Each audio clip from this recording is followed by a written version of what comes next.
from Councillor Maxfield, and her place is being taken by Councillor Panther. Do we have any further apologies?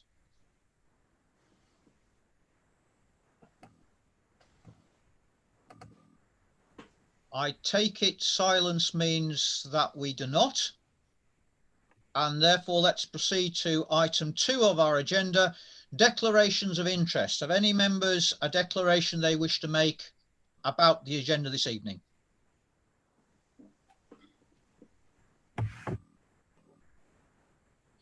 And again, I'm going to take silence to mean that there are no such declarations. Yeah, I put my hand up, Chair. Sorry, I didn't see your hand. I do now, though, Councillor Northcott. Please go ahead.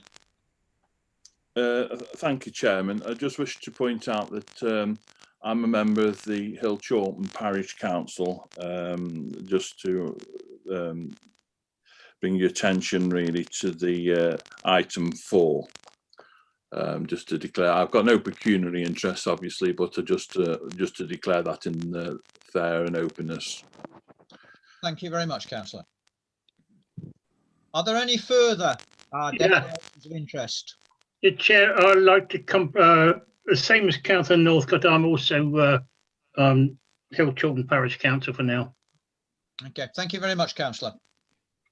And any more declarations? In that case, let's move on to item 3 of our agenda, which is minutes of the previous meeting, which are printed on this agenda for you on pages 5 to 12. Are members content with those as a correct record of our previous proceedings? Yes. Agreed, Chair. Could I ask anyone who's not so content to speak now, and we'll take this via acclamation rather than a recorded vote? In that case, I think since no member is querying the minutes, we can take the minutes as accepted. That will bring us to our first substantive application this evening on item 4, land to the north of the A51 south of Chorlton Mill Lane, etc. On this item, I believe we have 2 speakers who wish to address the committee, Councillor Hutton and Mr. Sykes. The order as our protocol defines it is that Councillor Hutton, as the ward councillor, speaks first, followed by Mr. Sykes. So I would ask that Councillor Hutton be brought into the meeting, please.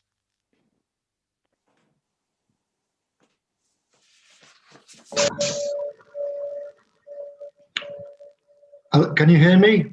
I can, Councillor. Let me just, before you speak, let me just outline the rules for speaking, because there may well be people out there who are not familiar with them.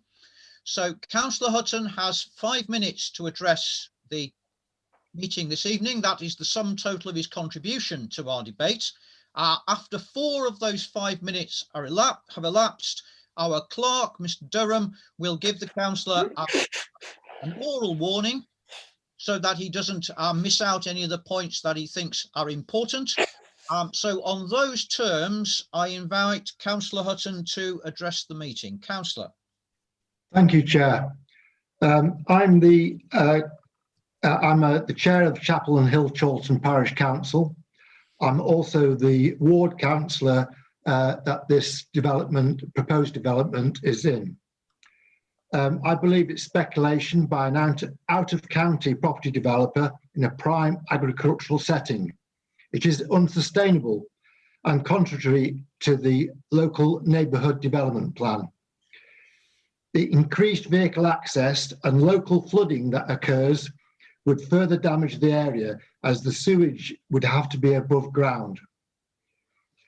As chair of Chapel and Hill Chorlton, and I've asked the previous council whether the developer had contacted them in any way, and they said no.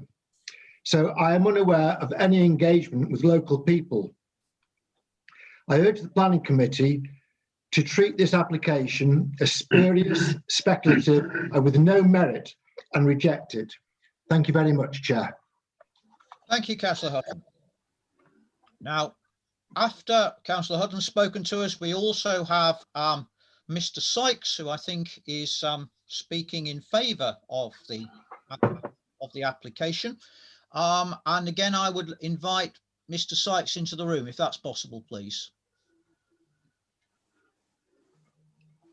Yes, hi there. Can you hear me okay? I can indeed. And once again, I'm sure, Mr. Sykes, you heard the rules for speaking. So you have 5 minutes. After 4 of them have elapsed, you'll be given an oral warning. And on those terms, I invite you to address the committee. Great. Thank you very much, firstly, for the opportunity to talk about the scheme that we bring forward.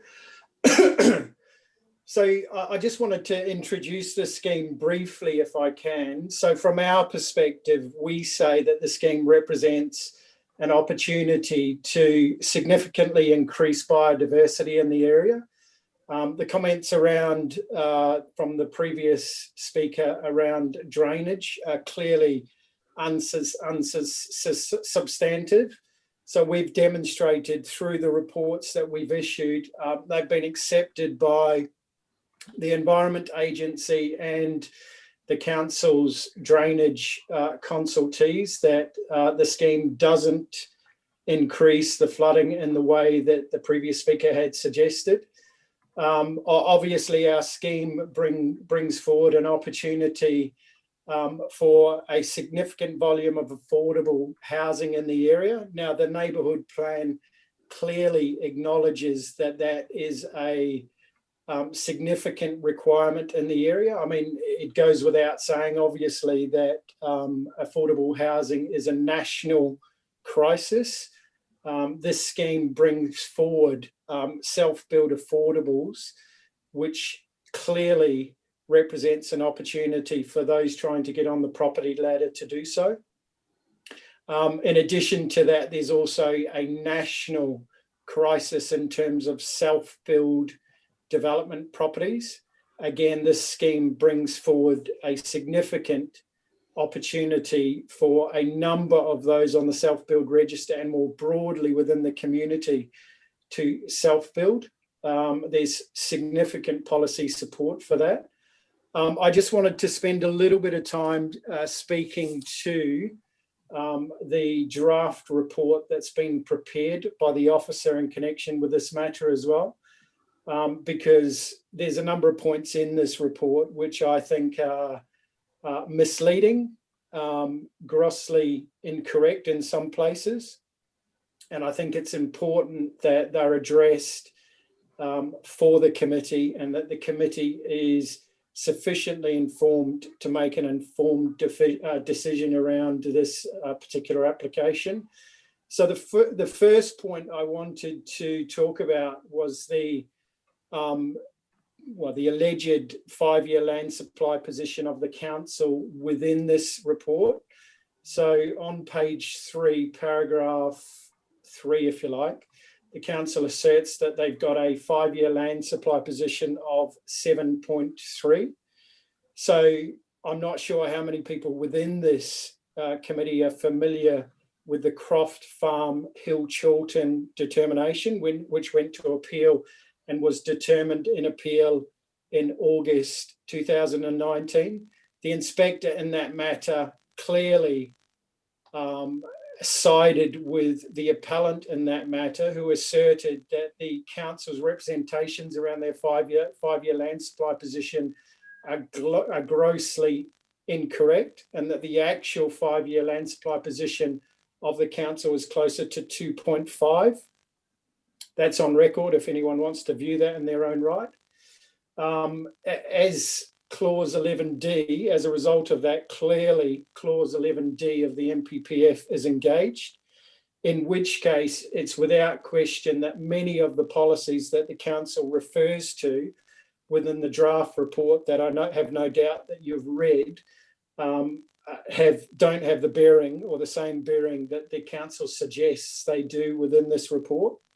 Therefore, it's without question, in our view, that the report is grossly misleading. 1 minute. 1 minute.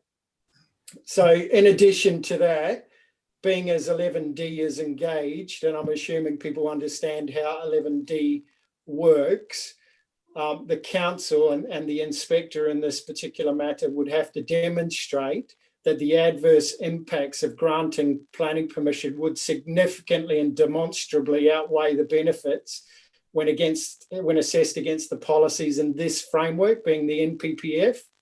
So the assessment would purely be in relation to the NPPF. We believe we've demonstrated without question and unassailably that our planning proposal does comply with the NPPF in all regards and does represent a sustainable development. And that's all I've got to say. So I hope you'll take those facts into consideration in making a determination. Thank you very much, Mr. Sykes. Thank you. So before I open this item for debate, I'll just ask our officer if there's anything they wish to comment on at this juncture. No, Chair, not at this stage. Thank you. Thank you very much. In that case, I look for comments from members. Councillor Panther. Yes, thank you, Chair. I was first going to query the use of the word self-build and in what context are we using it? Because it says bungalows and self-build, implying that the people who are buying the spots are going to build themselves. Well, what about, for example, housing and bungalows in particular for the elderly and disabled, who must have people like that around there? Secondly, I'm very concerned about the road safety aspect. There's no bus stop within 1.5 miles of this site. The road lends itself to speed and obviously potential hazards. Heaven only knows, remember the fatal accident last week. Also, the question of access to Baldwin's Gate, which is hardly sustainable in itself. There's only one doctor that opens twice a week and a couple of small shops. But if these public footpaths, or whatever you call them, rights of way, I'm sorry, are going to be diverted, does it mean the people will be able to get there?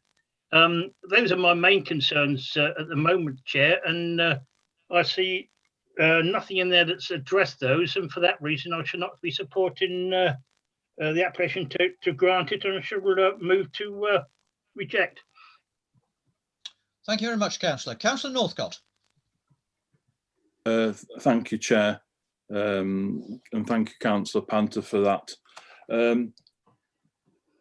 This development, if anybody has been out towards Hill Chawton and Stapleford area, it's a lovely part of the world. It's within open countryside. It's not very well supported by shops and businesses, unfortunately, and it's miles away from anywhere. This is clearly unsustainable. The reliance on the motor car here is prime. Any children on the site will have to walk miles through fields and country lanes to get anywhere. We're actually condemning families, if they ever did get a hold there, the children that are virtually hostage to a motor car.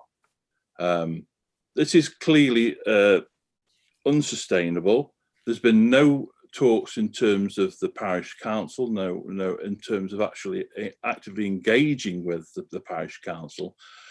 And to take notice of the neighbourhood development plan is nothing more but a cursory quotation of what the neighbourhood development plan needs. If the applicant had bothered to look in depth, and I can assure you, members, that a 500-page document exists that outlines clearly the fact that building should take place in the right area for the right part of the parish of Baldwin's Gate, Hill Chawton and Mare, etc. This is clearly in the middle of open countryside on agricultural land. It doesn't satisfy any of the criteria that the neighbourhood development plan has put forward in terms of affordable housing. This is just opportunistic, taking advantage of a fact that to try and get a housing development through, using the weak excuse, in my view, about the borough doesn't have a 5-year land supply, which I refute, and I'm sure our head of planning would also refute this, being as we've actually published a statement to that effect that the officers are working to.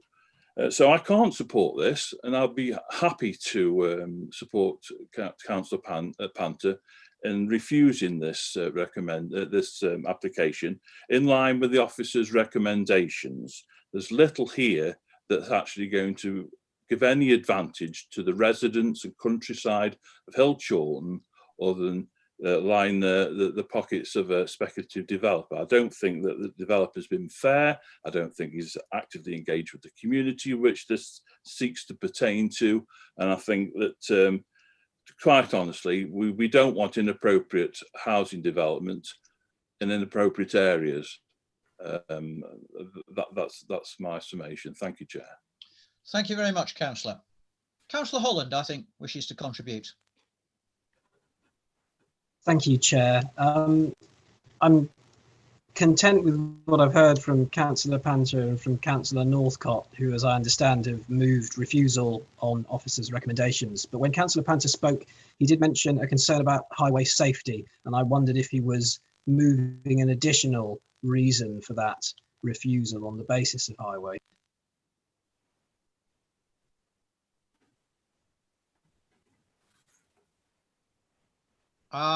I don't know is the answer, Councillor.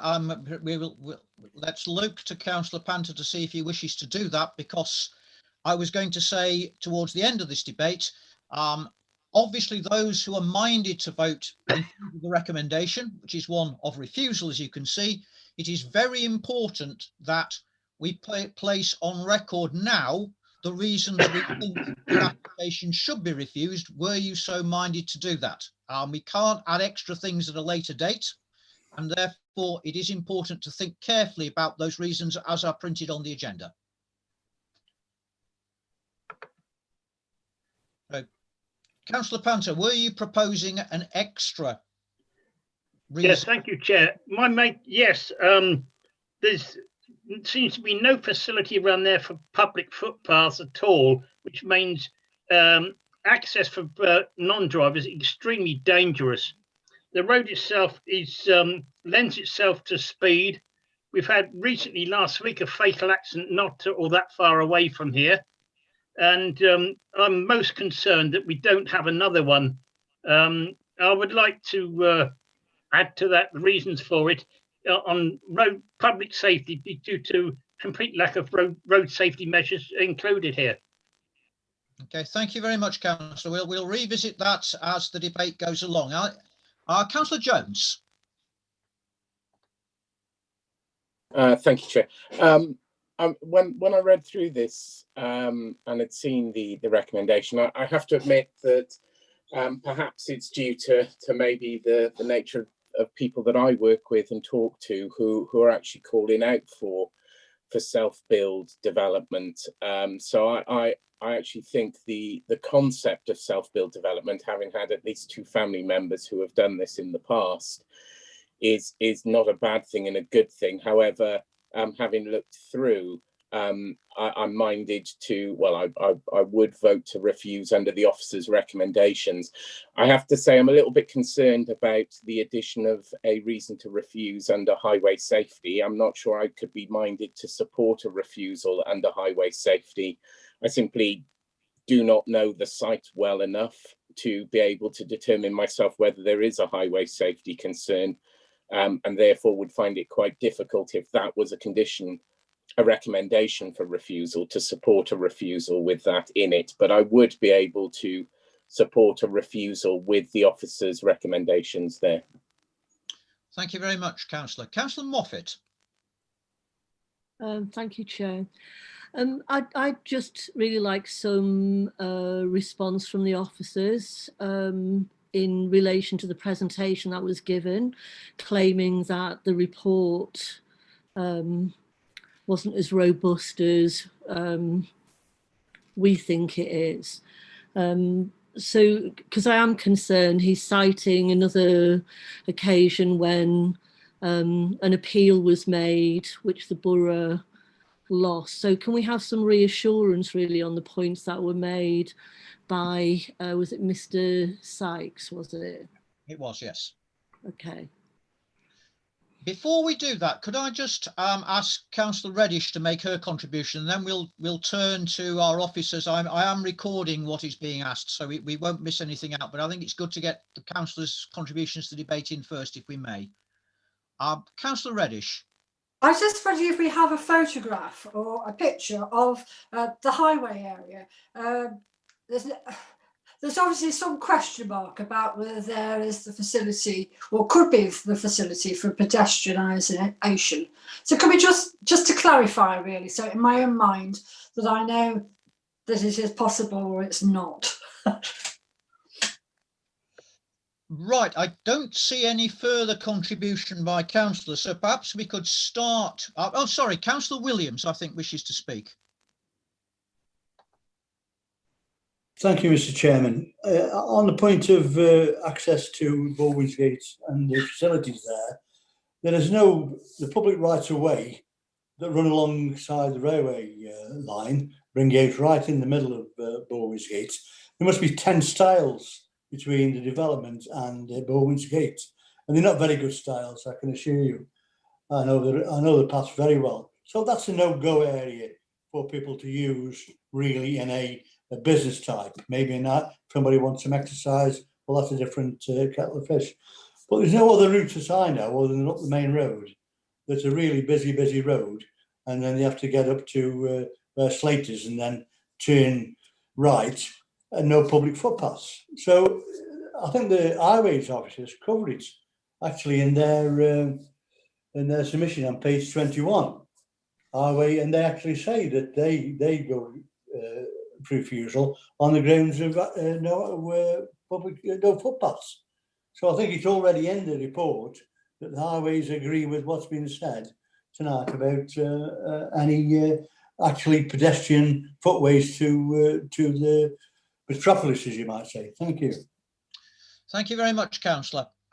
Again, let me just go up and down because my list just slightly goes off my screen. I don't see any more contributions by councillors, so perhaps I'll ask our officer first perhaps to address the question about the report, then maybe to think about whether there are any photographs that we can see at this point in time. Okay, thank you, Chair. Reference has been made to the Croft Farm appeal decision, which members are probably aware of. And yes, it is the case that in that appeal decision, the inspector concluded that he wasn't satisfied with the evidence that had been put forward by the council in relation to 5-year housing land supply, primarily because the council didn't believe that that was an issue that was at dispute. So the evidence or no evidence was put forward by the council in that respect. But since that appeal decision, and the council has did continue to maintain that it had a 5-year supply. But in any event, since that time, the council has now published an updated 5-year housing land supply, which, as it states in the report, demonstrates that we have an even greater supply of 7.3 years, and the council maintains that position, and that's its adopted policy basis at the moment. In terms of photos, I'll just try and I do have some photos. I'll just see if I can share the screen.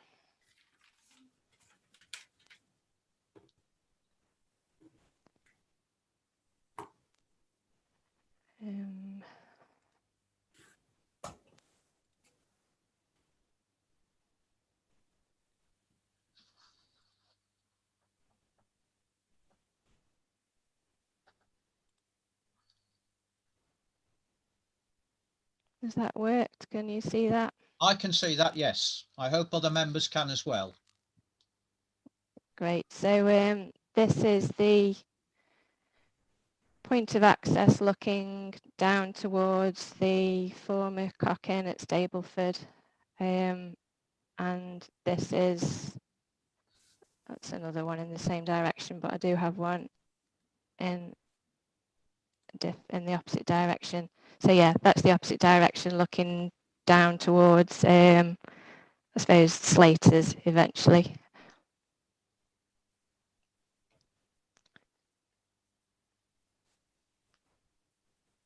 So I don't know whether they're the only photos I have of the actual access point. I don't know whether members want to see any other photographs of the site at this point, or any other questions. I think the issue at the moment, is Colleen, is the issue of access. So perhaps we'll leave the photographs there and maybe come back to other ones if the debate demands them. I know Councillor Burgess wished to make a contribution, so I'll invite her to make that now. Yes, thank you, Mr. Chairman. Well, I don't know the area too well, but I'm not keen on what I've read about the roads and the fast road that seems to be, you know, the entrance to the site. Also, I'm very concerned about the agricultural. We'd lose some of the, you know, the area. I'm not very happy about it, and I don't think I could support it, mainly because of the road itself. I know it's people say, oh well, it's a main road. Yes, we're quite aware of that, but there will be children that will be using that road to go to school, no doubt. So I am therefore not going to support this evening. Thank you. Thank you, Councillor. Before I proceed to a vote, I noticed before Mr. Fleet wished to make a contribution. I don't know if he still does. If he does, now would be a good time to do it, I think. It was the comment, Chairman. Thank you, about the 5-year land supply, which my colleague Rachel's previously picked up on. Yes, we presented the paper back to the 15th of September committee. So a very recent paper that confirmed that we have, with student numbers of 5.1 years, with students 7.3 and without students 5.1 years. So in the two scenarios, we feel that there is a 5-year supply of housing, and the Croft Farm decision from last year is now history, given the more recent update on housing supply. Thank you very much, Mr. Fleet. Now then, I think I don't see any further messages that... oh, Councillor Northcott, I beg your pardon.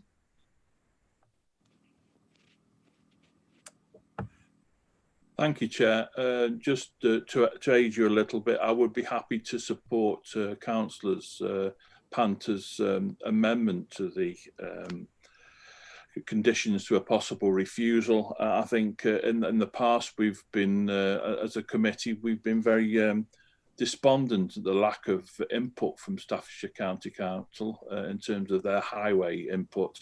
And I think on this occasion, I think we should go with their recommendations that we should refuse on the grounds of highway safety, as laid out in the report as an additional reason for refusal. Thank you.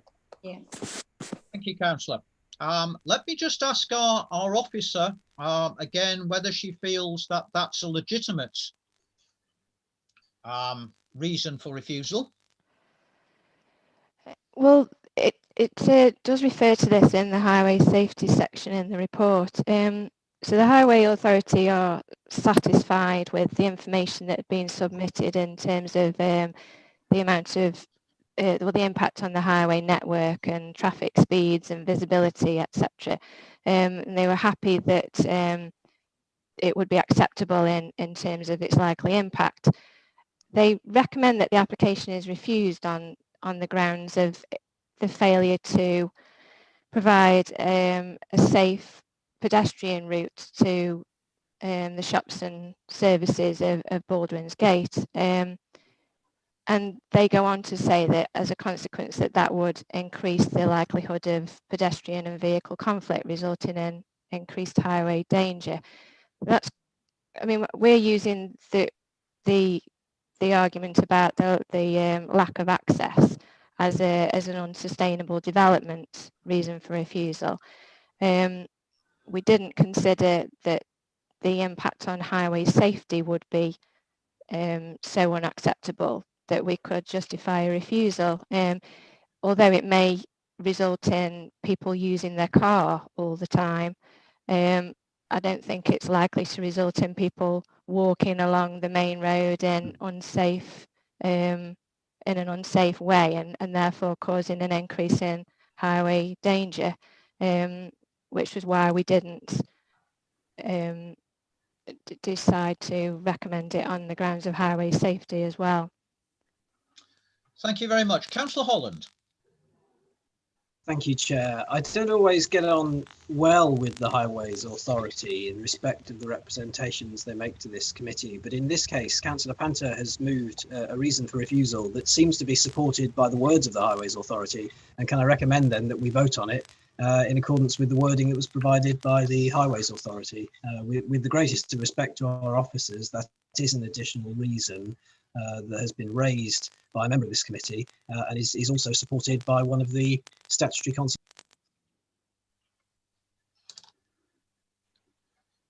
I've lost Councillor Holland. I don't know if you.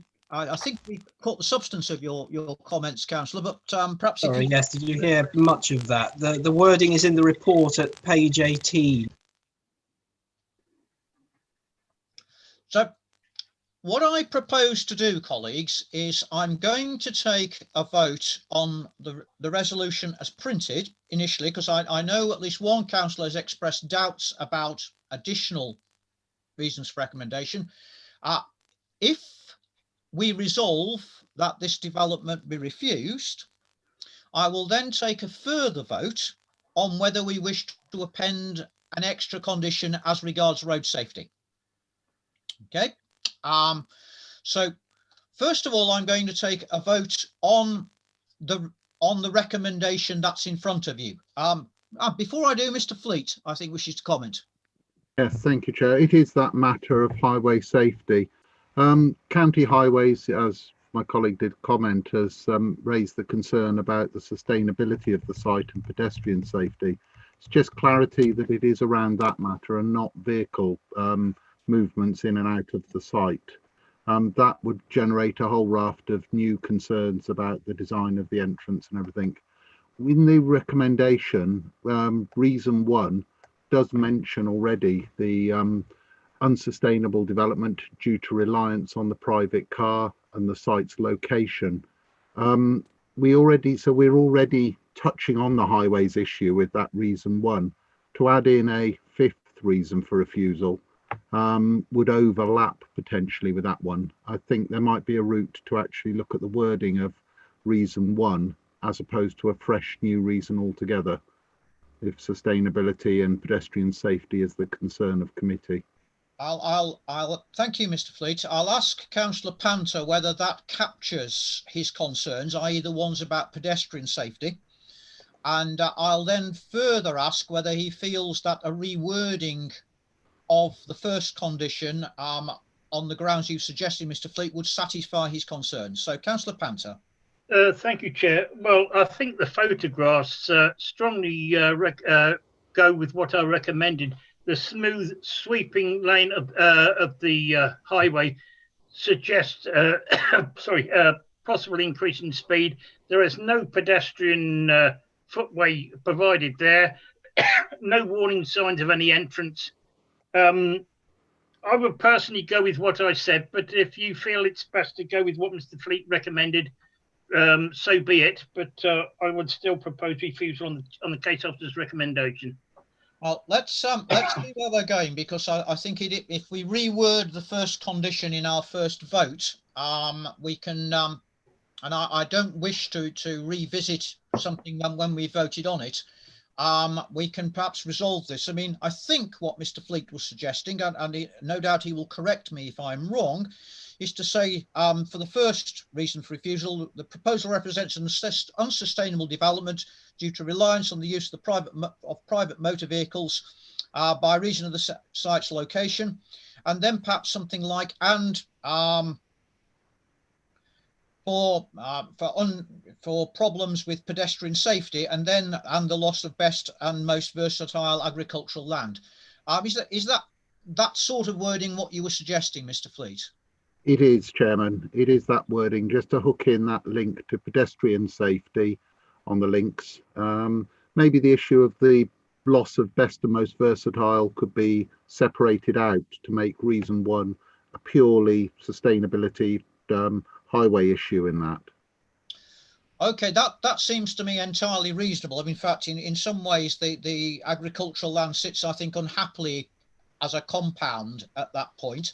So what I suggest, members, is that we take a vote on the recommendation, and if you choose to vote for the recommendation, it has the issue of pedestrian safety added to the first reason for refusal, and then a new second reason is the one about agricultural land, so that those two become separated from one another.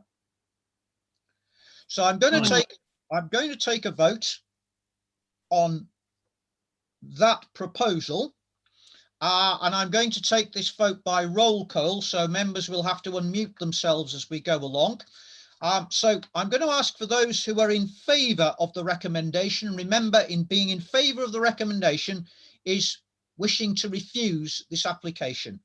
So, Councillor Mrs. Williams. You'll need to unmute yourself, Councillor. Refuse. Councillor Williams. Refuse. Councillor Northcott. In favour of the recommendations to refuse with the amendments. Councillor Burgess. Refuse. Councillor Cooper. In favour of the refusal. Councillor Jones.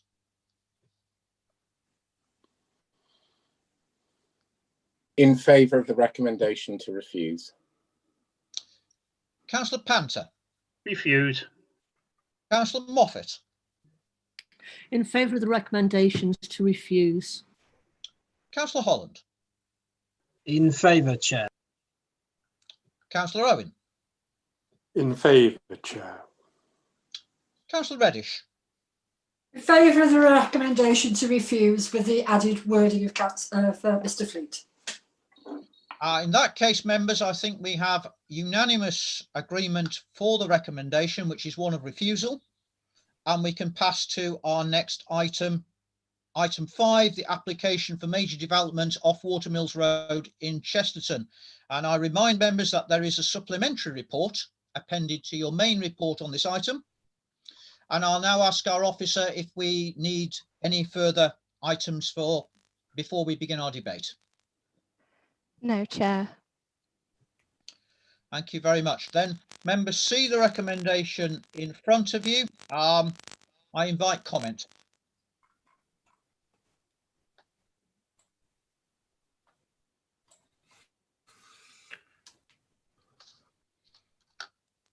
Councillor Holland. Move the recommendation as printed, Chair.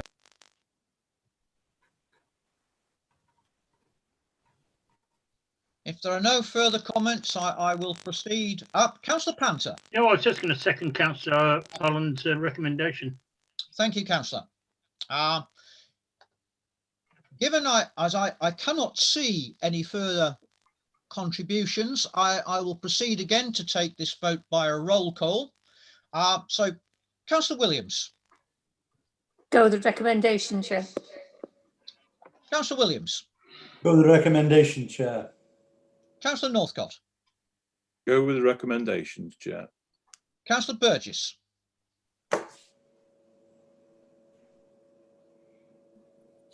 You'll need to unmute yourself, Councillor. So sorry about that. Go with the recommendation. Councillor Jones. Permit subject to the recommendations. Councillor Cooper. In favour of the recommendation. Councillor Panther. In favour of the recommendation, Chair. Councillor Moffat. Support the recommendations, Chair. Councillor Holland. In favour, Chair. Councillor Owen. Permit, Chair. Councillor Reddish. Permit as recommendation. Again, I think, colleagues, that that recommendation has been passed unanimously, and we can pass to item 6 on our agenda, the application for major development of the King's School, First Avenue, Kids Grove. Again, I draw members' attention to the fact there are 2 supplementary reports to this item, and I'll just ask our officer if they wish to comment prior to our debate. Nothing to say at this stage, thank you, Chair. Thank you. So I invite comment from members.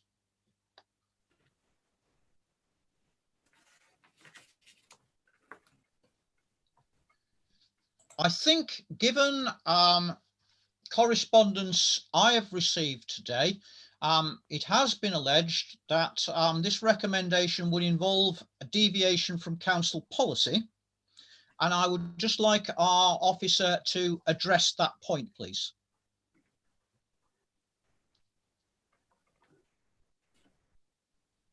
I have seen the representations, and there is no identification of policy that it deviates from, other than the policy which in the local plan which seeks to protect community assets. Given that this proposal is to improve facilities at the school, which will be made available for the community through the imposition agreement of a community use agreement, which would be secured by a condition, there is no breach of a contradiction with that particular policy. There are no other policies that have been identified, and within the report, it identifies that the proposal is in accordance with all relevant development plan policies, and the Sport England latest response is now in support of the application, subject to conditions which include the requirement to secure a joint community use agreement of the facilities. Thank you, Mrs. Moulton. Councillor Williams. Thank you, Mr. Chair. Reading the correspondence, I mean, the sticking point, it gets struck down for permit this evening, but I think the sticking point from the residents are how often will the residents be able to use that facility where the school wanted to use it. I'm making the point because we had the same with the sixth form college down in between Nutton and Crossheath, where it was a community use, but communities can only use it at certain times. But that was solely owned by the sixth form college. In this respect, at Kidsgrove, it's not. Am I right in saying this? So really, when we come to negotiate, if we do permit it, when it comes to negotiate, how many hours will the community be able to use it within the hours stipulated of the opening time of the facility? I think that's the sticking point, and I think where a lot of as I read it, the residents are really concerned that the school will renege on any agreement that we put down. But again, that's something we haven't got a crystal ball. So that's my biggest main concern, is what provision or how many hours, what part of the day will it be used for community use, and who will actually. And first, another question, Mr. Chairman, who's paying for the maintenance of this particular facility? Thank you. Thank you, Councillor. Councillor Northcott.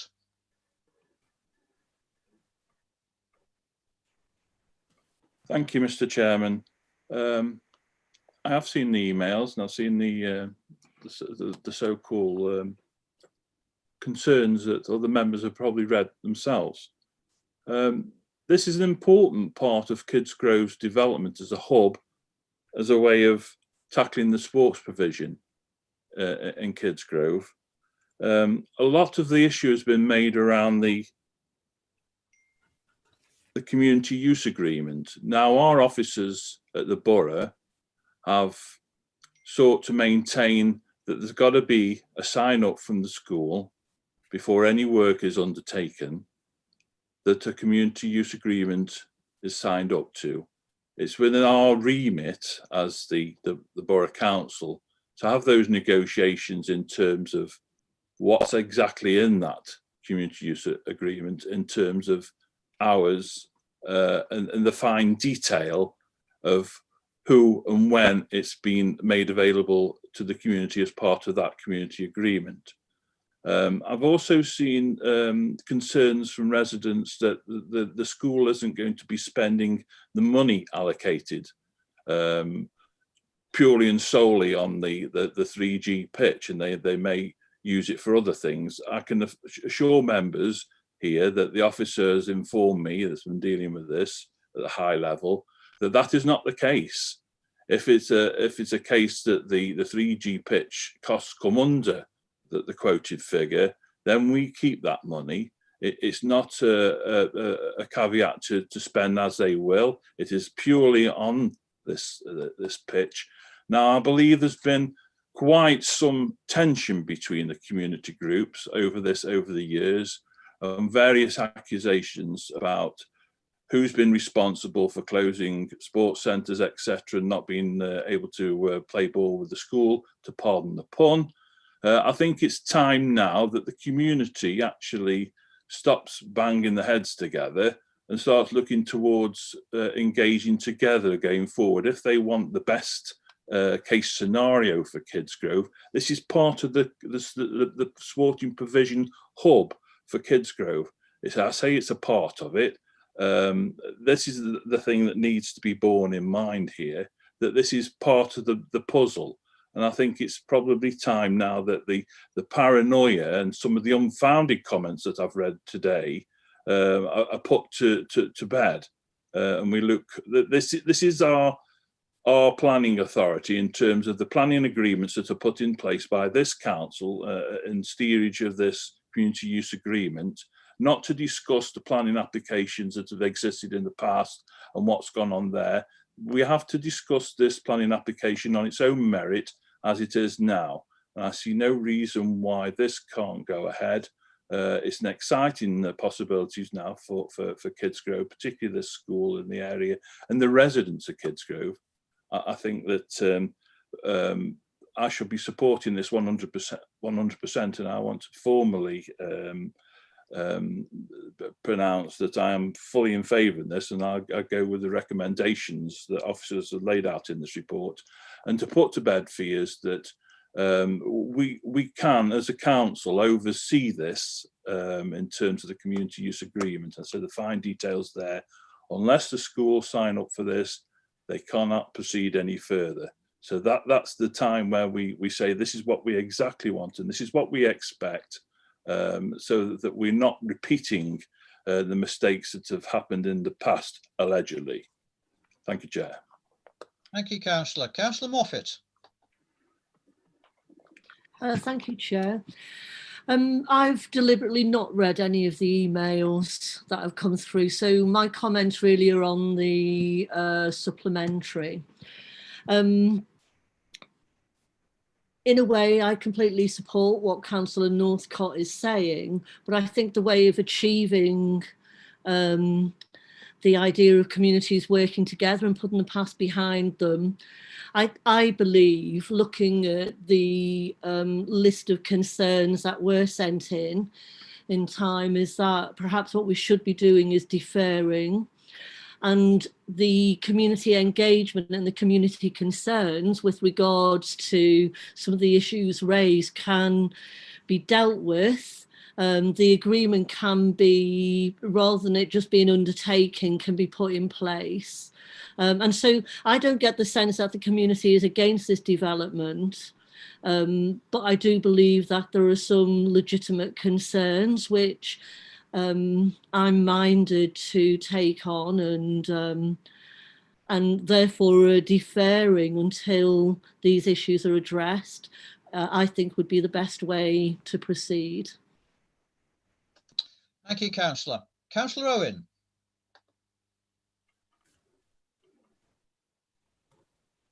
Thank you, Chair. One concern that I'm particularly concerned with is on one of the supplementaries, that a legally binding joint use agreement should be presented before a decision is made. Now, I'd like some clarity from whoever that this will be the case.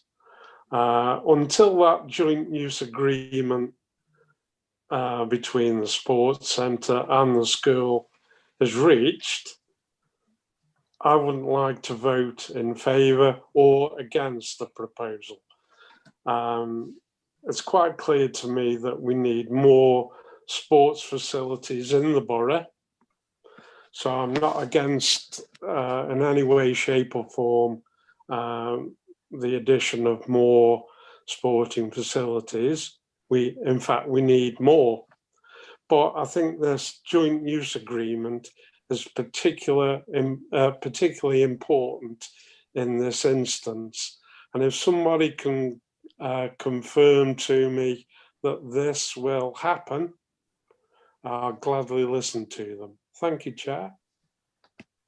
Thank you, Councillor. I'm going to ask Councillor Northcott to speak again, because I think he'll probably address directly what you've just been speaking about, Councillor Owen. Thank you, Mr. Chair. Yeah, there's a number of questions there that have been raised by members. If I can shed a little bit of light on this, I've been informed today by Simon McKenny that the after-school use, we have to be careful of safeguarding, just to bear that in mind. The question was also raised about the maintenance. I believe that there has been a sinking fund that's been inbuilt in this. And thirdly, just to point out to members that a deferment of this decision tonight puts at severe risk the funding, because it needs to be spent by March.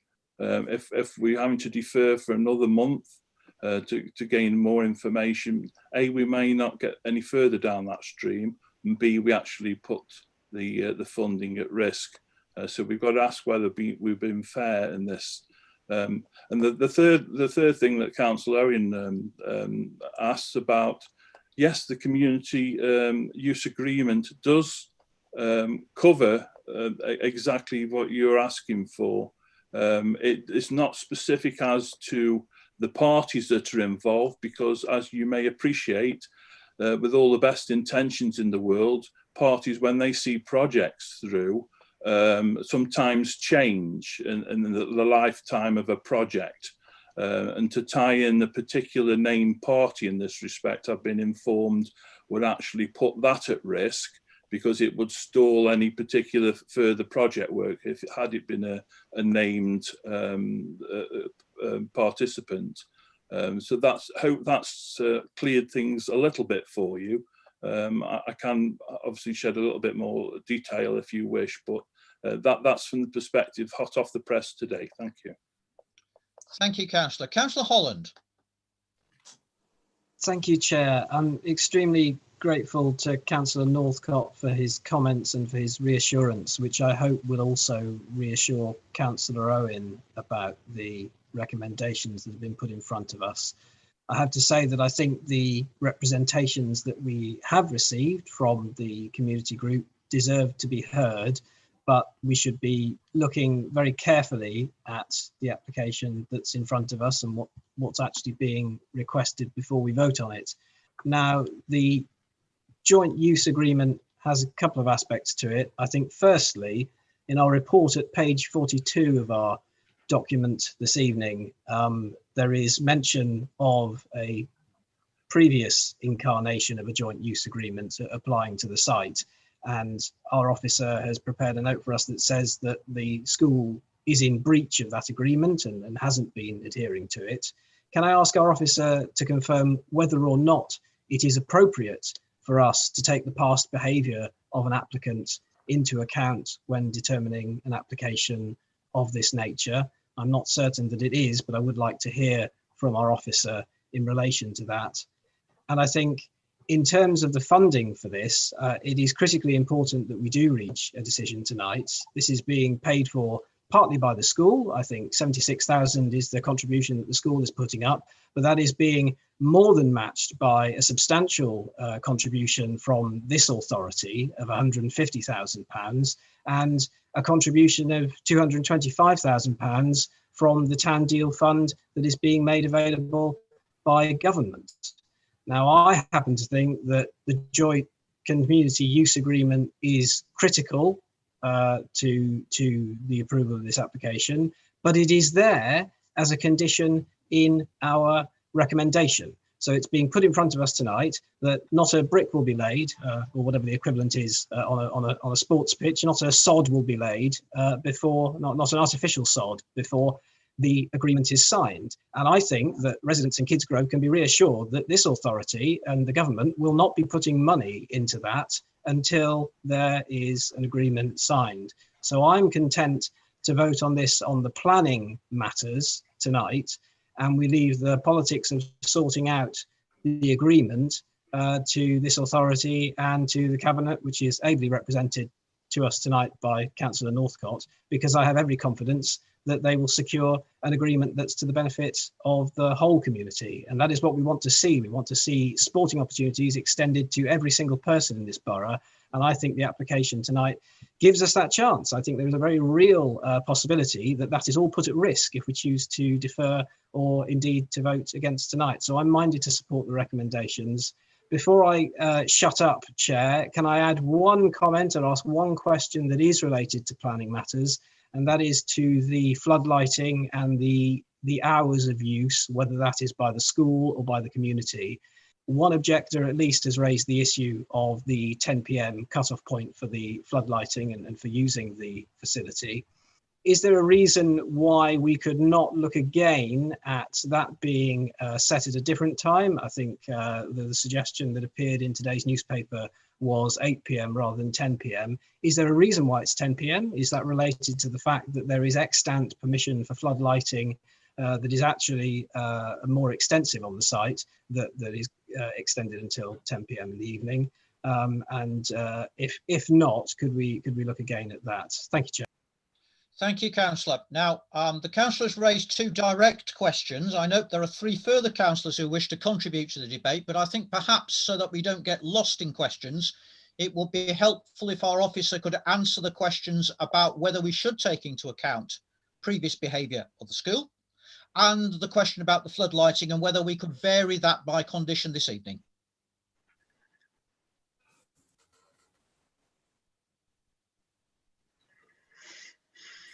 I cannot hear our officer at the moment. Yes. Okay. I'm just trying to pull up the views of the Environmental Health Division. To provide an answer to the question about the floodlights. And yes, just bear with me a second, and I just need to obtain their comment.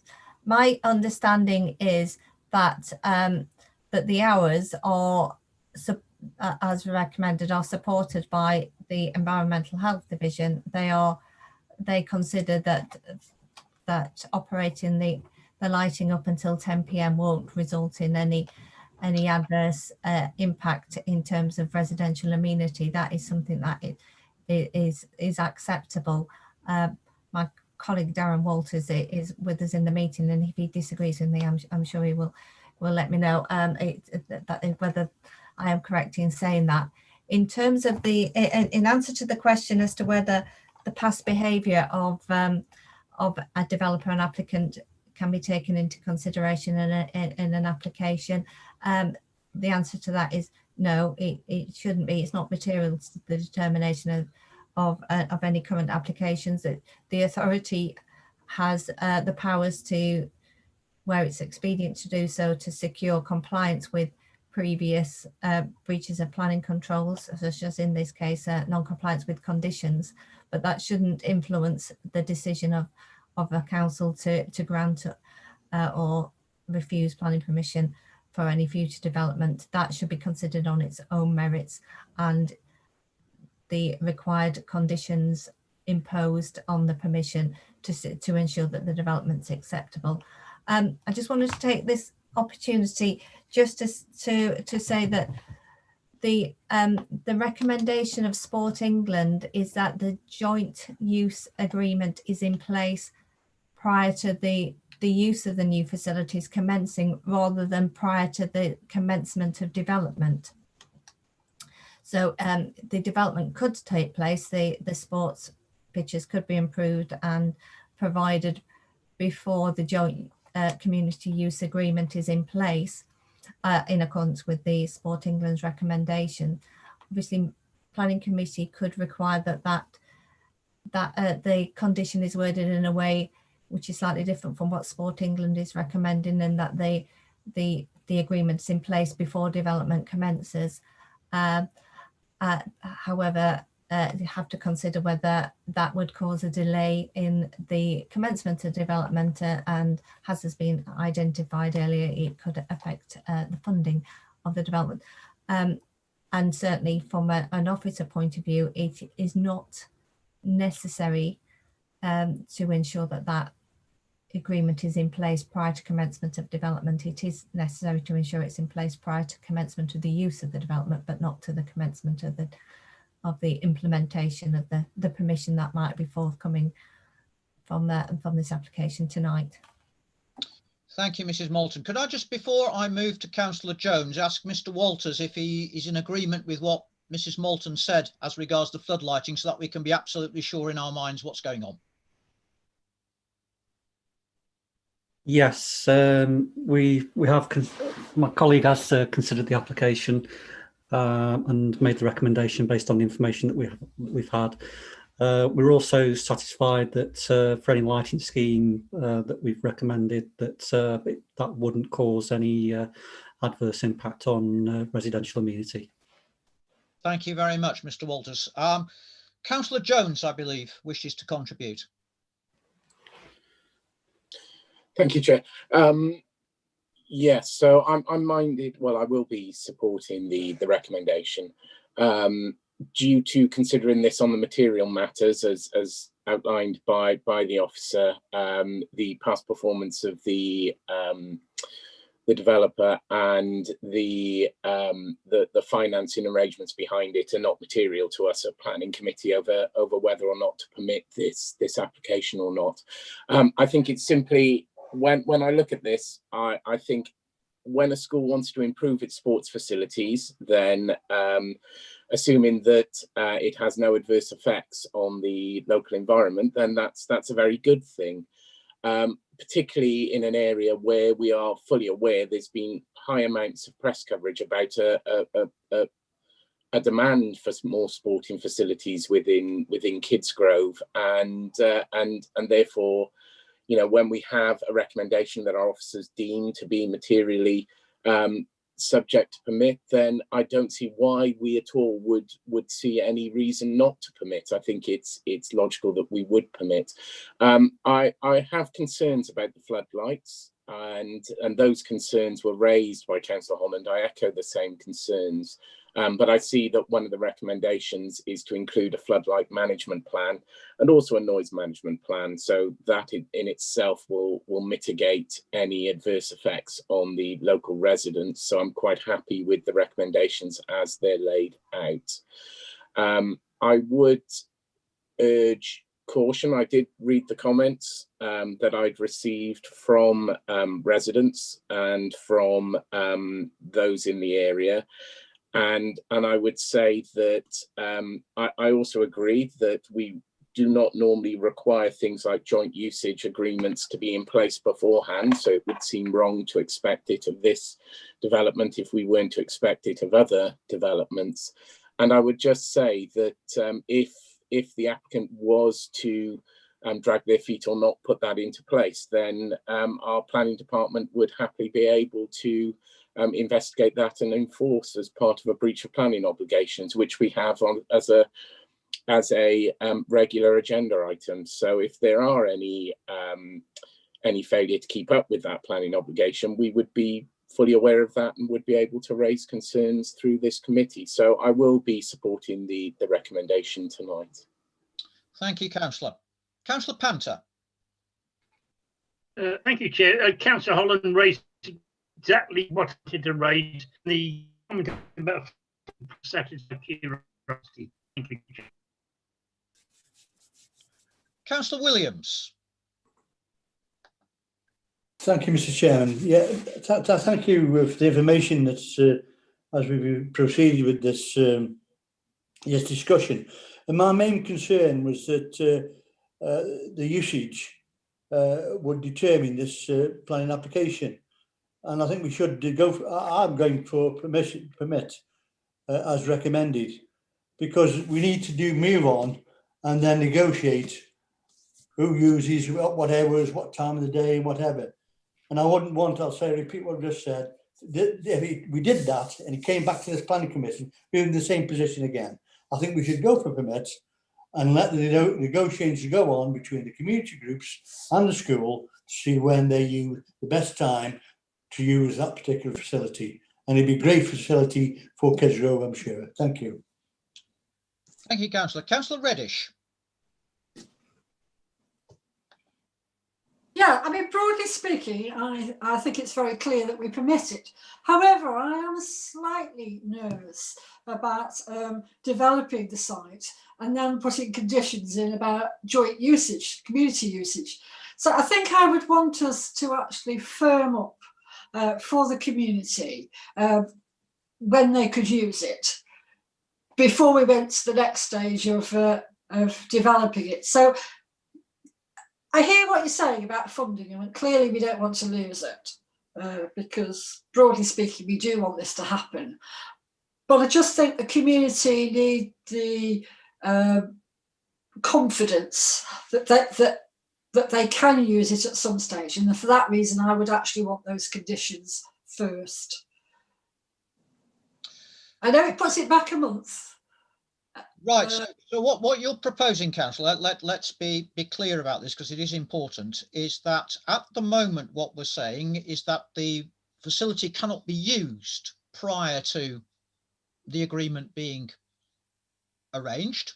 Are you proposing, Mrs. Moulton, I think, hinted that this was possible, that condition be changed so that the development cannot commence prior to those things happening? Yes, I am. Yes, I was thinking about it before Mrs. Moulton actually said it, but I would feel happier if we could just firm it up slightly a bit. Get the conditions in place, get the agreement in, and then start development. Okay, because I think if we develop first, we've weakened our case and say, what about the community later on? Because we've started the development. It needs to come first, in my opinion. Okay. Councillor Northcott. Thanks for your indulgence, Chair. I would be happy to support Councillor Reddish's amendment that we put a condition that we get the signatures in place before any work's done, just to make members aware that the template for community agreement is the one that's used by Sports England. They had originally objected to it, but they've obviously changed their minds now due to the facts coming forward.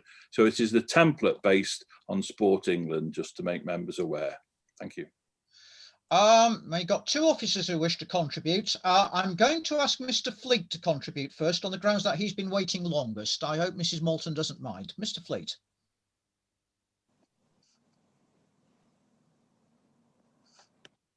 Just a short point to say that, yes, the two alternatives have been raised there with the trigger points for the agreement, either prior to the commencement of development or prior to occupation. There is a third one, which is within 6 months type arrangement of the date of the agreement. So that could be an alternative, but it's a little bit more fiddly with that agreement, but it does allow a developer to get started, but it prevents too much development taking place before the community gets that reassurance of their involvement. It avoids the sort of getting to the doors open stage and still there's an outstanding agreement. So it is a third option. Could I just explore that a little bit further, Mr. Fleet, because it has been an important part of the debate this evening. And one question that has been raised is issues of funding and the thing falling through entirely because of funding, or that's the argument that's been used. Would your proposal get round that problem? In other words, would it open the funding stream, but at the same time provide security for those who have concerns about the agreement? Or am I wrong in thinking that? It provides the ability, and I think with Miss Moulton to come in as well in this one in a moment, but it's it does allow the application to go through, get the groundwork started, those bits and pieces around the scheme, whilst the agreement is also being run in parallel. So it does help the scheme progress. But as I say, it does mean that there is a degree of investment and activity on site whilst the agreement is still in abeyance. So it's about trust. Now, as officers, we have worked with the applicants. We believe that there's a historical agreement on the 2015 scheme. We know Sport England are engaged in the process. We're not foreseeing an agreement not being reached with the relevant parties to make this work. But if it just gives that bit of a support and reassurance to members prior to it all being finished, the pitches being ready for use, then it could be a way forward. Thank you very much, Mr. Fleet. Mrs. Moulton. Yes, thank you. Just to follow on from what Mr. Fleet has said, you can impose a condition specifying that the agreement is in place within a time frame with 6 months. But you may also, if you go with that option, you may want to say within 6 months or prior to the facilities being brought into use, whichever is the sooner, just to ensure that if, for example, the development is completed much quicker than the 6 month time frame, you still have the agreement in place before the use commences. So you've got that as a backstop. And the other point I just wanted to say was that the condition stating that the agreement should be in place prior to the commencement of the use of the facility is recommended by Sport England. That's their standard condition. That's a condition that they seek to be imposed on developments of this nature across the country, and it's something that they will have had experiences of elsewhere and are satisfied that that is an appropriate time frame within which to get an agreement in place, which doesn't prevent the community from accessing the facilities that are being provided through the development. So Sport England, with their experience, consider that's an appropriate way of wording the condition that the agreement is in place prior to commencement of use. So I just wanted to remind members of that before a decision is made on the terms of the condition, assuming that the recommendation of permit is accepted. Thank you, Mrs. Moulton. Councillor Moffat. Yeah, thanks for all that additional kind of things that we can think about. And the clarification about what that condition is.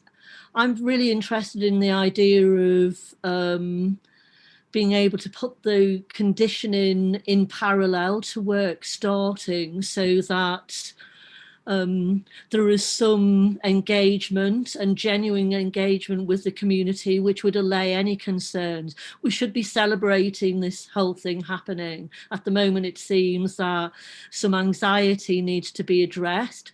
And I think that way through of being able to begin work whilst also negotiating what that usage is would be a really positive way forward. So with that condition of, you know, whether it's in six months that it has to be agreed, but I think it needs to be starting at the same time as the work starts, so that the concerns of the community are being seen by this planning group and by the borough to be taken seriously.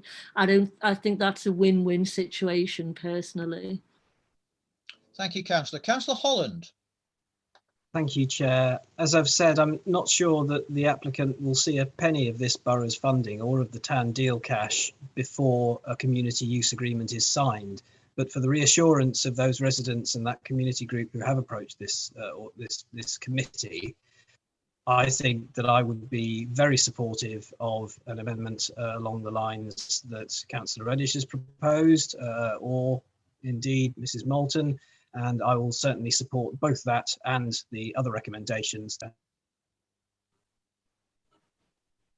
Thank you, Councillor. Right, now I'm going to go through my list, both looking at you on screen, but also by the side of the screen. I don't see any further contributions. What I'm hearing, and I'm sure the councillor will correct me if I'm wrong, is that Councillor Moffat was mindful to propose deferral, but now feels that the variation of the condition, as suggested by Mrs. Moulton, that the joint agreement would be put in place within 6 months of work starting or prior to the use of the facilities, whichever is the shorter. I think that's the correct way of expressing that. Is that correct, Mrs. Moulton? Yes, that's what I had in mind. Are you happy with that, Councillor Moffat, as an emendation to what's proposed? Yes, I am.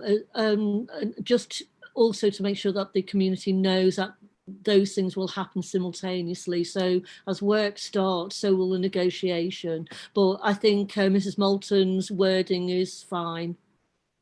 I think it's very much in the developer's interest to do that, Councillor. Obviously, the sooner this is sorted, the quicker the development can go into place. What I am mindful to do is to take a vote on the recommendation with that condition being changed to the way that Mrs. Moulton has expressed it. So I'm going to ask members again by roll call whether they're in favour of the recommendation as so amended. So Councillor and Mrs. Williams. In favour, Chair. Councillor Williams. In favour. Councillor Northcott.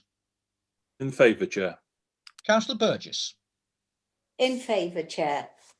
Councillor Jones. In favour. Councillor Cooper. In favour. Councillor Panther. In favour. Councillor Moffat. In favour, Chair. Councillor Holland. In favour, Chair. Councillor Owen. In favour, Chair. Councillor Reddish. In favour. That again, I believe, colleagues, is unanimous. So that item passes with that amended condition. And we can progress to item 7 on our agenda, which is to do with the St George's Chamber, Merial Street in Newcastle itself. Again, I just ask the officer whether there's anything to say about this. No, there's nothing to add to what's set out in the report and the supplementary report. I look to members for comment.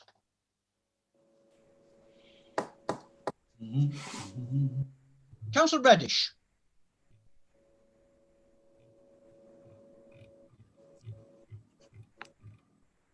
I can't hear you, Councillor. You'll need to unmute yourself. It's all right. I was fiddling with my buttons. I don't need to speak on this. No. In that case, Councillor Panther. Thank you, Chair. I was just a bit concerned about the management of the place. I presume that there obviously will be staff there 24 hours a day. Other than that, I'm wholly in favour of it. We need something like this here. Councillor Northcott. Thank you, Chair. Yeah, I'm very much in favour of this. It shows you how we as a borough are taking our responsibilities seriously in terms of provision for those that need it. The impact assessment's been done. The change in layout now actually makes it even more of a viable position and is less likely to cause conflict within the local community. It's a good scheme. The residents that will be expected to be here will be safeguarded in terms of supervision when needed. It's not a free come and go as you feel sort of project. It's very much well managed with a good track record from the people that manage these sort of things. It can be fully staffed when it's open, so there's no issues to be concerned with as far as I'm concerned. And I wholeheartedly support this application 100%. Yeah, thank you. Any further comment from members? And again, I ought to draw members' attention to the fact there is a small supplementary report, although it does not change the recommendation, but it clearly is something that members need to be aware of. If there are no further comments, once again, I'll take a vote by roll call. So, Councillor Mrs. Williams. Permit, Chair. Councillor Williams. I can't hear you, Councillor, I'm afraid. Yeah, this permit. Thank you. Councillor Northcott. Wholeheartedly permit, Chair. Councillor Burgess. Permit. Councillor Jones. Permit. Councillor Cooper. Permit. Councillor Panther. Permit. Councillor Moffat. Permit, Chair. Councillor Holland. In favour, Chair. Councillor Owen. Permit. Councillor Reddish. Permit. Again, I think that's a unanimous decision. So we can progress to our next item, which is not a development item. As you can see, it's a report item on Boggs Cottages. And again, I'd just ask our officer if they've got any comments to make. No, nothing further to add on that item. Thank you. Perhaps at this point, I should raise a question, which is, I know local residents have said, whether it's true or not, of course, is a different matter, that extra caravans have been placed on the site recently. I don't know if our officer can comment about that and what implications that may have were it to be true. We have gone back to the residents to give our position with regard to the sighting of caravans on the land. One of the caravans is located in front of the garage, which is associated with the property 5 Boggs Cottages, and in our opinion, there is no additional breach of planning control arising from that. There is the possibility that the sighting of the other caravan is a breach of planning control, but that would, and we potentially could take enforcement action, but there is a risk if that is done at this stage that could result in delays in the hearing of the appeal that's already ongoing. There may be a call to conjoin any appeal against any new enforcement notice we serve with the appeal that's ongoing, which could then delay the appeal proceedings.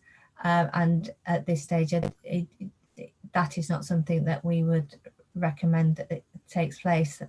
Any further enforcement notice that might put at risk or cause further delays, given the amount of time that we've had to wait for this matter to be progressed to a conclusion. And depending on the outcome of the appeal, it is likely that breach of planning control would cease anyway, and an enforcement action could potentially be taken in the future if it was deemed to be appropriate to do so, and if the breach continued beyond the appeal determination date and any activity associated with the enforcement notice. Thank you very much, Mr. Moulton. I don't know if any members wish to comment on what they've just heard.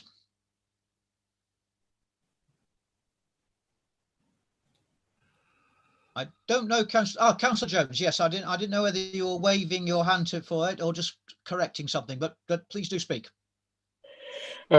Yes, thank you, Chair, and thank you to Mrs. Moulton for that update and opinion on that. I suppose one concern would be that the planning breach that's subject to the appeal, if this is a secondary breach, would the appeal deal only with the initial breach, and therefore this secondary breach would require an entirely fresh process? If that were to be the case, if it were to be a secondary breach, would that be the case that it would be subject to a fresh process or not? I wonder if you could just answer that for me, please. Again, if we can pass that over to the officer, I think an answer now is the right time. Yes, it is not a clear-cut breach of planning control, but if it's deemed to be a breach of planning control, it is separate from the breach of planning control that's subject of the enforcement notice that there is currently an appeal ongoing on. So the council could potentially serve a new enforcement notice, and however, it is likely that the appellant would seek to encourage the planning inspectorate to consider the two appeals at the same time, and it is unlikely that the appeal relating to any second enforcement notice could be heard at the same time without there being a delay to the date of the hearing on the first appeal. So it could cause a delay. Thank you, Chair. Is it possible I could just come back on that, Chair? Certainly, yes. Just to confirm then, it's in our officer's opinion that it isn't a breach of planning at the moment on that site. The additional activity that's being reported is not a breach. Is that correct? It's not a clear-cut breach. The sighting of a caravan on a parking space associated with the occupation of a dwelling and the occupation of that caravan is not in normal terms a breach of planning control. The parking space in this particular case is not within the curtilage of the dwelling, which is 5 Bogs Cottages, or the occupation of that mobile home, which is 5 Bogs Cottages. So there is an argument that could be advanced that this is a breach of planning control, but it's not a clear-cut breach. So any pursuance of that as a breach of planning control could result in an appeal being lodged on the grounds that it's not development and therefore is not a matter that can be enforced against. It's one of those situations where you could argue either way, and I'm mindful that we're having this debate in a public arena, and I don't want to affect the council's ability to take action at a future date, but in terms of the timing of any action, it appears appropriate to hold that in abeyance till the date has been secured for the hearing that is ongoing and an outcome of that appeal. There certainly would be, we would not be timed out or prevented from taking action at a later date due to the length of time the breach of planning control has commenced. So it's appropriate, in my opinion, to delay anything. It's not, the breach is causing nuisance for the neighbours, but it's not a significant breach in terms of the wider public interest, and it appears appropriate to let the current appeal reach its conclusion before we pursue any breach of this kind, because of the implications it could have on that current appeal. Thank you, Mrs. Moulton. I'm cognizant of what the officer said, and could I suggest that if members have further concerns about this, that they perhaps pursue them outside of this meeting, which they may choose or may not choose to do so. Looking at the item, my feeling is that we probably want to keep this as an item on our agenda for every other meeting, so that we should revisit this in 2 meetings' time. Am I correct in thinking that's what members would like to do? Yeah. I see a general nodding of heads on screen, so if we could please revisit this item as we have done in the past in 2 meetings' time. If we can then proceed to item 9, which is an item of sort of similar form, land at Doddlespool Betley. And again, I'll just ask our officer if she wishes to comment on this. No, there's nothing further to add at this stage, but happy to answer any questions. Once again, do members have any questions on this particular item?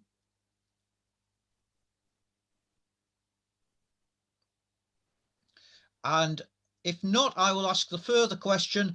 Do members wish this item also to be revisited in 2 meetings' time? Yes, please, Chair.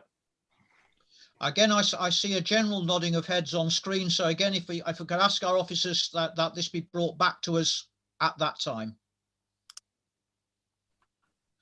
That brings us to item 10. Again, it's a report item, this time about development at the former Silverdale Colliery. And once again, I'll ask our officer if there's anything we need to know at this moment.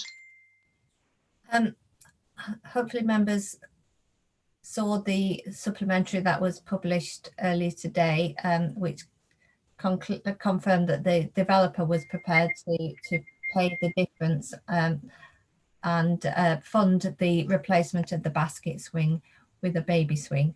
Further to that, confirmation that they're intending to carry out the works, which is the provision of the 2 benches plus the replacement of the swing in January.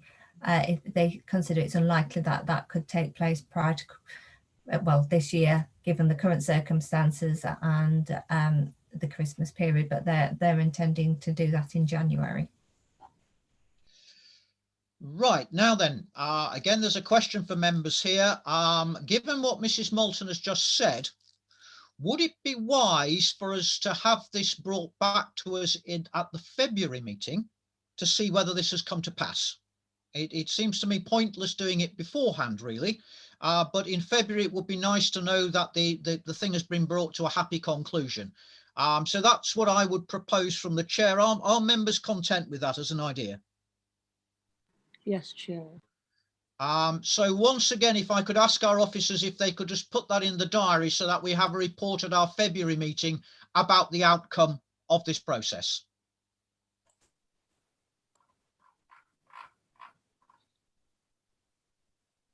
That brings us to Chair. Yes, please. Sorry, Chair. I just had a comment on that on point 10. Just to express as one of the ward members, just to express my gratitude to the officers for the hard work they've done. This has been an ongoing process, and it was never an easy task to navigate when you've got a development where half of the development want no benches and the other half of the development want the 6 benches, and it was a tricky thing to navigate. And I think officers have worked very hard on this and delivered an outcome that's in the best interests of the residents, and also to express my gratitude to Silverdale Parish Council, who were quite willing when there was a shortfall in funding to step up to the plate and provide the finances to get this finally resolved and finished on the development itself. It wasn't needed in the end. Thankfully, the developer has decided to fund the thing in entirety, but I think we should acknowledge that the parish council were very happy to step up to the plate and provide the gap in funding there. So thank you all round. Thank you, Councillor. I do apologise. I'd left my pointer directly over where your hand was. I've learned from this experience, and the pointer is now firmly at the bottom of the screen. I hope we can progress to item 11 on our agenda, which is an update on breaches of planning obligations. You can see there are 2 that are there, and I'll just ask our officer if there's any further information to be had on these matters. Again, there was a supplementary published today. We've received response from the County Council on the Randall's Garage breach of Section 106. They've indicated that they aren't going to pursue the funding. They wanted to make it clear that that wasn't to be seen to be setting a precedent, but in this particular case, they weren't going to pursue and secure the payment. There's nothing further to report by way of an update on the other item, which is the Silverdale goods yard item. Okay, Councillor Cooper.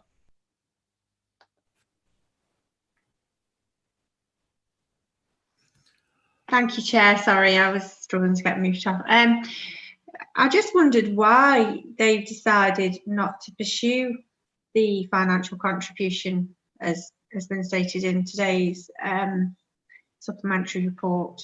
Thank you. And Councillor Reddish.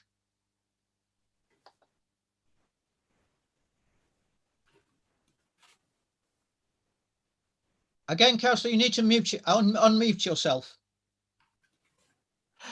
Sorry about that. I echo Councillor Cooper, really. I was going to ask a very similar question. I think it's very disappointing because we did have that contribution as part of our planning application. So I'd be interested in the reply and if there's anything we can do about it, really. And before that, perhaps Councillor Jones, because I think he wishes to contribute as well. I was slightly worried that your pointer might be over me again, Chair. Just on the what we call Silverdale sidings, the former Silverdale station and goods shed.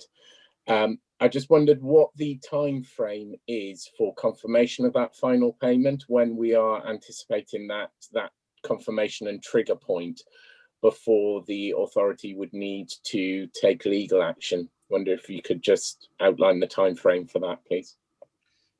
Don't see any other comments from members, so if I could ask our officer just to field those questions, please.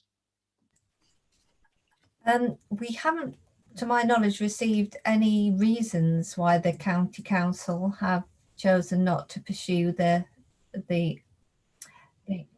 contribution that they have secured. It is only them that can enforce it, and they haven't given us an indication, to my knowledge, as to why. We could ask the question, and that could be provided to members, but I can't answer that question tonight, I'm afraid, because I don't think we've been given a reason. With regard to the Silverdale sidings, we are waiting for calculation of what the contributions are. The contributions were index linked, and there is a interest to be applied because of they're overdue. And once we receive the confirmation of what the amounts are, we'll be writing to the developer and setting a deadline by which the payment should be made. And I'd need to seek advice as to what is a reasonable time frame to secure sums of money of that nature. So it would be a matter of months, I would anticipate. But it's, in terms of recovering debt, this is not my area of expertise, and I don't know what is an appropriate time frame. I would anticipate it's going to be a minimum of 3 months, but yeah, upon receipt of the information as to the exact amount, we will be writing to them, setting out a date by which we should receive those monies, and one of those contributions is also to the county council. Councillor Reddish. Yes, I think I would like to know the reason from the county. I don't think I mean, it was a clear recommendation of the planning committee, and I'm just curious as to why they're not doing anything about it. So yes, I would like a reason. No, I don't think that's problematic, Councillor. I think if we ask our officers to write to the county and just ask us to provide us with that reason, that's not an unreasonable thing to do. Are there any further comments on this item? In that case, let's progress to item 12, which is the quarterly report on progress on enforcement cases. And I propose to take this item by item. So first of all, there's the residential development on the former Silverdale colliery site. Have members got further comments on this matter?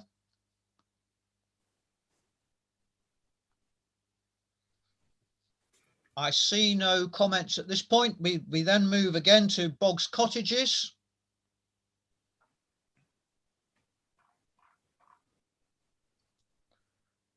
To the land at Doddlespool.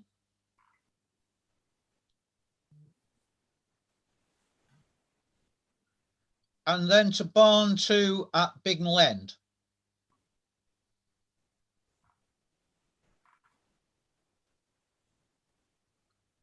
And finally to the site at Blackbrook.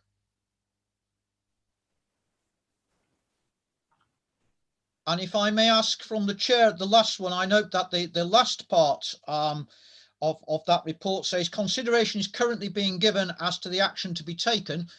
Could I just ask if that consideration has now been given and a decision has been reached in that respect?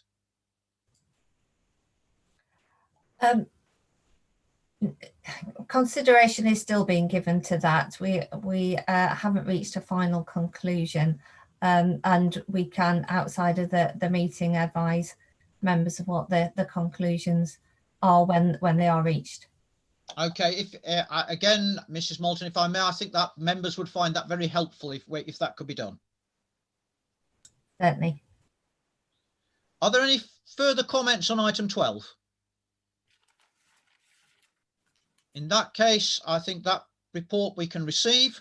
Let's move to item 13, the report on open enforcement cases, and again, usefully presented in a graphic form.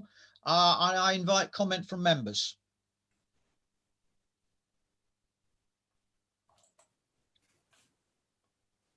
Again, looking at the graph, one thing, obviously the current problems with COVID-19 are going to affect this, but I do note that we have a rising trajectory, and I just wonder if our officers could comment on when that rising trajectory may in fact cease to rise.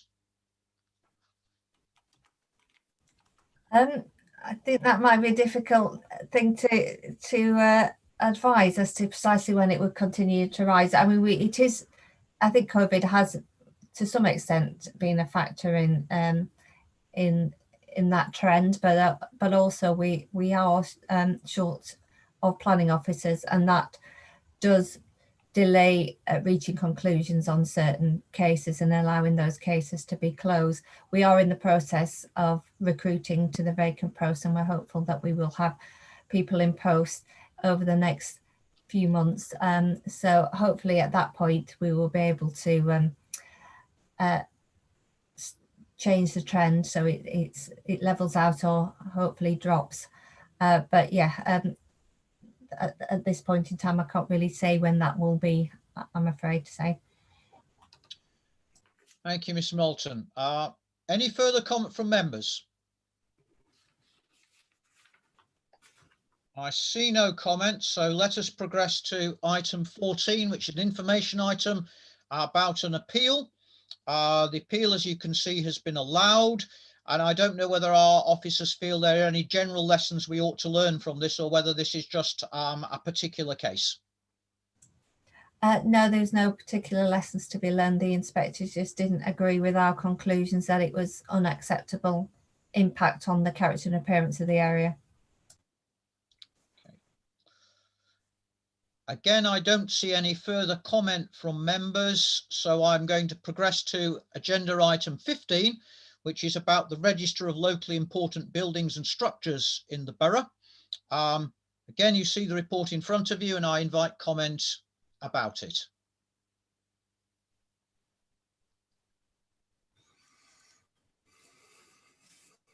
You can see there are 4 items to be added to that register in our report.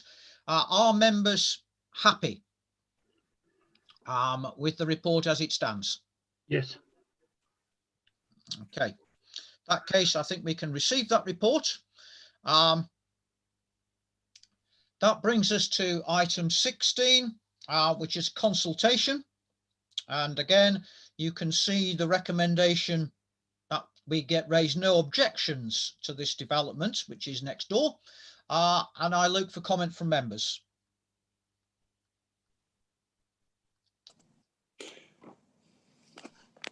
I see none, so I take it that we have no objections to this. Councillor Holland. Sorry, Chair. Thank you. We earlier tonight approved 67 dwellings on land off Watermills Road, which is very close to the proposed change of use. And I'm conscious that the amenity of those future residences will be foremost in the mind of our environmental officer when comments are made. So we're being asked to put this recommendation forward tonight that we don't object to it, but that our officer will lay comments. Is that something our officer can reassure me of? Let me just ask Mr. Walters, who I think wishes to contribute at this point. Yes, that's indeed the case. We are aware of the application. It is something we've flagged up already with the County Council as needing assessment. So that will consider the application that's been granted tonight for Watermills Road, plus also the housing on Apedale Road, and be comprehensive. So we've also asked for a further update on the contamination assessments with this being on the site of a former landfill, and also for an air quality assessment as well, to assess the traffic movements and impact on local air quality. Councillor Williams. Thank you, Mr. Chairman. If Jumbo Skips get this particular development, will they be moving out of their premises in Turner Crescent off Luma Road? There's quite a few recycling plants, we'll call them that, around the Chesterton area now. With Hampton's got that on appeal, in Turner Crescent, and there's 2 or 3, and then this one up in Apedale with the scrapyard. Can we put anything on a revisor that if they move up there, they'll move from their premises in Turner Crescent, but that plan permission for a recycling plant at Turner Crescent will still stand? Can't we reduce the amount of sites in the Greater Chesterton area? Thank you.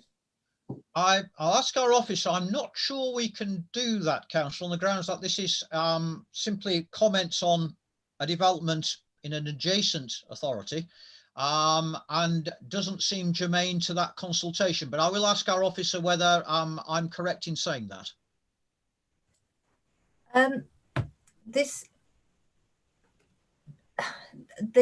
The submission argues that there is a requirement for further facilities. So it doesn't appear that there is a justification to request that the County Council, if they were to grant this permission, should seek the closure of another facility if the submission is correct and there is a need for additional waste and recycling facilities of this nature. I don't think that is in accordance with the waste policy to require that, and I don't think there is justification. I mean, the facilities at Turner Crescent are also within an industrial estate away from residential properties, and if there is a need for additional facility, there's certainly no justification to close that particular facility. I'm not sure I can give you any more information. No. Thank you, Mr. Chairman. Thank the officer for that. It's just a point of, Chesterton seem to be surrounded with these, I call them recyclable plants, but again, they are in the open and the traffic, they extend, and it's whatever. But thank you for that. Thank you. No, I hear what you say, Councillor. I mean, I don't know. I'll ask the officer whether she feels it would be legitimate to do that, but I have a feeling that the officer says that really, given the context here, this would not be the place to make such a reply. I mean, we as a council are being asked to comment on an application. If members of the planning committee feel it's appropriate to ask the county council to consider that in granting permission for this, they should assess whether it is appropriate to require the closure of the existing facility, then I don't think that is an unreasonable request to make. I think it's unlikely that they will be able to justify as a decision maker, as a relevant local planning authority for the particular application. They will be able to justify making any permission for this development subject to that closure, but it is something that as a borough council we could ask that they consider without being seen to be unreasonable, I would say.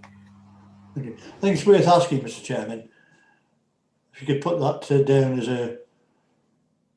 an ask of the county council. Thank you. Okay, thank you, Councillor. What I'd just like to sound out what other members feel about that. Does that seem a reasonable way of proceeding?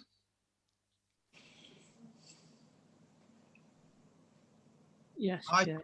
see variety of nodding heads. Yes, I think so. Yeah, if we could ask Mrs. Moulton to add that as she suggested, that I think will be useful. Thank you. And that, colleagues, I think brings us to the final item of our agenda, which is, as ever, to consider if there is any urgent business for this committee under the relevant section of the relevant act. And I look to our officers to see if there is such urgent business. No, there's no additional urgent business. That being the case, and subject to our officer's correction, I believe that brings us to the end of the business for this evening. Thank you, Mr. Chairman. Thank you. Thank you very much for your attendance. I won't say have a safe journey home because you are at home. Enjoy the rest of the evening. Thank you, Chair. Thank you very much. Thank you. Thank you.